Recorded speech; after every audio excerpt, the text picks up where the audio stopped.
When you decide to go no contact with a narcissist, you're making a powerful choice to reclaim your peace, your boundaries, and your sense of self. This decision, while often necessary for healing, can trigger a complex series of reactions from the narcissist.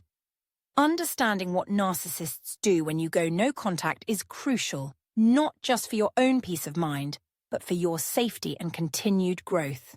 Let's explore the psychological landscape that unfolds when you cut off a narcissist and the tactics they may employ to reassert control or punish you for stepping away. At the heart of narcissism lies a deep need for attention, validation, and control. Narcissists thrive on what psychologists call narcissistic supply, the admiration, emotional reactions, and energy they extract from those around them.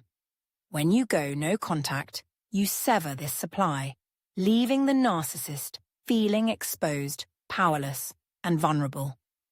For someone whose entire sense of self is built on the responses of others, this is nothing short of a crisis. The first thing many narcissists do when you go no contact is to attempt to re-establish the connection.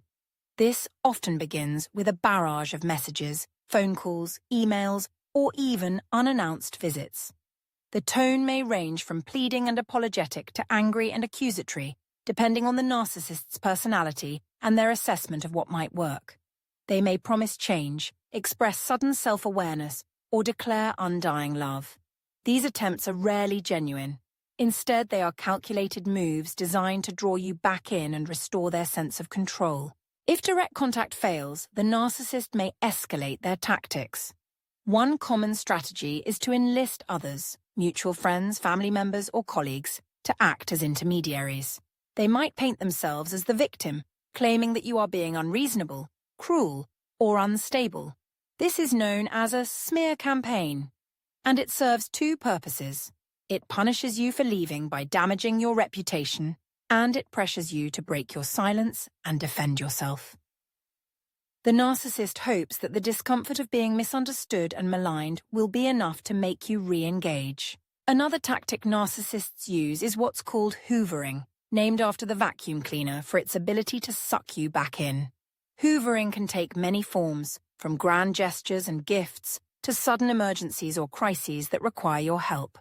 The narcissist may claim to be ill, in danger, or in desperate need of your support. They know your empathy and sense of responsibility are powerful motivators, and they will exploit these qualities to regain access to your life. It's important to recognize these ploys for what they are: manipulations designed to break your resolve and restore their supply. When these efforts fail, the narcissist may turn to more covert forms of retaliation. Silent treatment, social media posts aimed at provoking jealousy or guilt, or the sudden appearance of a new partner are all common. These actions are intended to signal that they have moved on, that they are unbothered, or even thriving without you. In reality, these displays are often desperate attempts to elicit a reaction, to make you question your decision, or to provoke you into breaking no contact. In some cases, particularly with more malignant narcissists, the response can be more aggressive. Stalking, threats, or attempts to sabotage your personal or professional life are not unheard of. This is why it's so important to prioritize your safety when going no contact. Make sure to document interactions, inform trusted friends or authorities if necessary, and take steps to protect your privacy, both online and offline. Emotionally, the narcissist may experience a kind of withdrawal. Deprived of their usual supply, they may become irritable, depressed, or even frantic. Some will quickly seek out new sources of validation, jumping into another relationship or intensifying their efforts to charm others. This can be painful to witness, especially if you still care about the person, but it's important to remember that this cycle is not about love or genuine connection. It's about the narcissist's need to fill the void left by your absence. For you, maintaining no contact can be both liberating and challenging. The narcissist may try to guilt you, reminding you of shared memories, obligations, or promises. They may attempt to rewrite history, insisting that things weren't as bad as you remember, or that you are overreacting. This is called gaslighting, and it's a hallmark of narcissistic abuse. Trust your own experiences. Your decision to go no contact is valid, and you are not responsible for the narcissist's feelings or actions. Over time, as it becomes clear that you will not respond, the narcissist may gradually shift their focus elsewhere.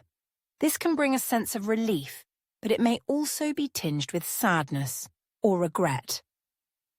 Healing from a relationship with a narcissist takes time.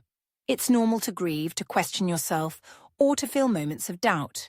Surround yourself with supportive people, seek professional help if needed, and remember that going no contact is an act of self-respect.